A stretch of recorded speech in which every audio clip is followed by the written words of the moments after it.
Hi everybody. Here is our first contentful lecture. Today I'm going to talk about some issues in season 1, and my lecture today is really going to set out themes for our entire term and for the entire show. So this is likely to be a longer and more complicated lecture than most of my others. So bear with me, and I hope it'll be fun if nothing else. So in this first season, the show takes up what's probably the very most fundamental question that it's going to ask, and maybe the most fundamental question that anybody can ask, which is, how do we figure out who we are, what kind of person we are, and how to learn to live with ourselves? And really, for each character in this season, we're going to figure out how they define themselves, but even more specifically, we're going to learn their particular struggle around figuring out who they are and finding meaning in their lives. I would argue that each of the central characters in the show has a different struggle.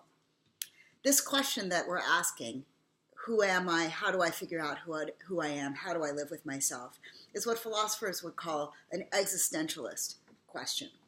And one way of putting this is to say that each character in the show has a different existentialist struggle that they need to come to terms with over the course of the show, and we find out in season 1 what it is.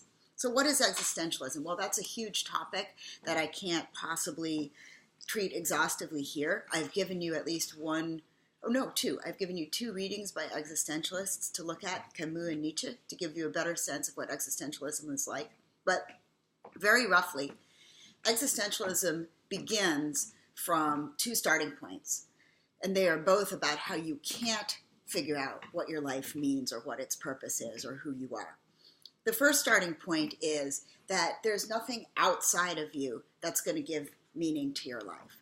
Some existentialists believe in God and some don't, but what all existentialists have in common is the idea that there is no God of the sort who is going to tell you what your purpose is in life and who you really are. That's something that you have to make for yourself. Similarly, existentialists reject the idea that there's such a thing as a natural order of things or a given human nature that's going to tell you who you are and what you're supposed to do with yourself and what purpose you have on this earth.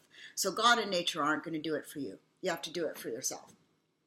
The other basic assumption of existentialism is that not only is there no outside source of meaning for your life, but there's also no inside source of meaning for your life and no inside answer to who you are. Existentialists generally reject the idea of fixed character. They reject the idea that inside of you somewhere, there's a true you waiting to come out. I think of this as what they're rejecting as the Disney theory of character. The idea that there's a real you in there somewhere, and maybe circumstances are hiding it, but eventually, if you're true to yourself, your true you will show up. Existentialists think there's no true you in there. There's nothing in you which is your soul or your character who determines who you are or why you're here or what kind of person you're supposed to be. You have to make that for yourself. So if you're an existentialist and you think there's no outside source of meaning and no inside source of meaning, no outside purpose and no inside purpose, then where do meaning and purpose come from? Well, you have to kind of make them through your actions and figure that out as you go along.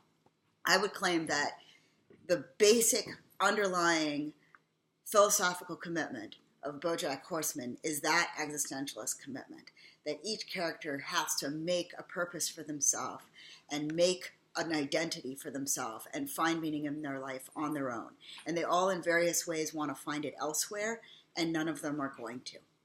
So we look at each character grapple with this kind of existentialist dilemma, often through a kind of an existentialist crisis of being terrified or traumatized by the idea that there is no way of looking outside or inside for their true self.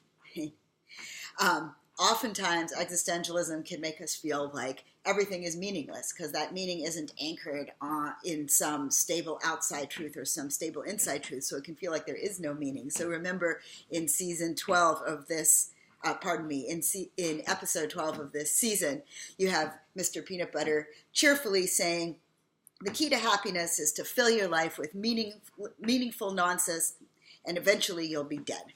Boy, I said that terribly. Let me try that again. The key to happiness is to fill your life with meaningless nonsense, and eventually you'll be dead. And he says this in a chipper way, but of course it's a very dire thing to say. That's basically what you say if you've given up on the existentialist dilemma and you think there really is no purpose to life and it'll just end eventually, and the only point of it is to just kind of get through and not be miserable along the way. But other characters at other times, including Mr. Peanut Butter himself, have more serious answers to this question. And part of what each character is dealing with is the question of, is Mr. Peanut Butter's nihilist answer, life is just meaningless nonsense and then you're dead, is that the only answer? Can there be anything more?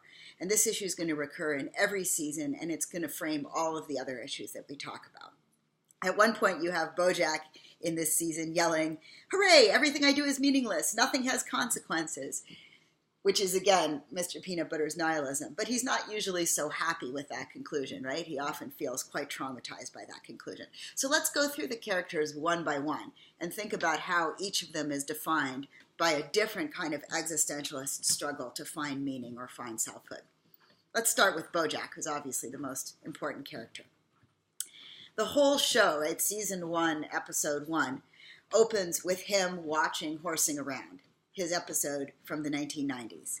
And so we get right away that he's living in his own past, and he's trying to find meaning for his present in his own past, and in particular in his own past fame, because after all, as we're reminded over and over again, Horsing Around itself is a pretty meaningless, fluffy show, right? It's one of those things that's meaningless nonsense that you use to keep yourself happy, to fend off death.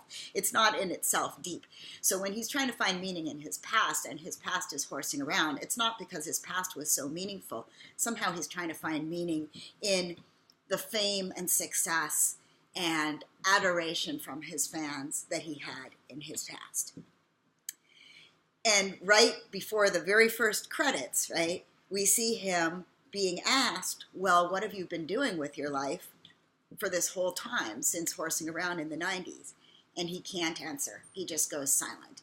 And that's how the show starts. So he has this fundamental question. Who is he after Horsing Around, right? What is his post-Horsing Around self? Can he find meaning and identity just by living in the past in a fluffy show that happened 25 years ago? Or how will he forge something new? And he's going to struggle throughout the entire show but with this issue of being defined by, on the one hand, his own past, on the other hand, his previous fame and to some extent his current fame, and then his struggle with whether that's enough and whether he can find something more. So yeah, one of the problems with defining himself in terms of his past is that Horsing Around was a mediocre show. As he puts it, it was a show about good people who like each other. It had no depth. It was totally escapist. He says this right from the beginning.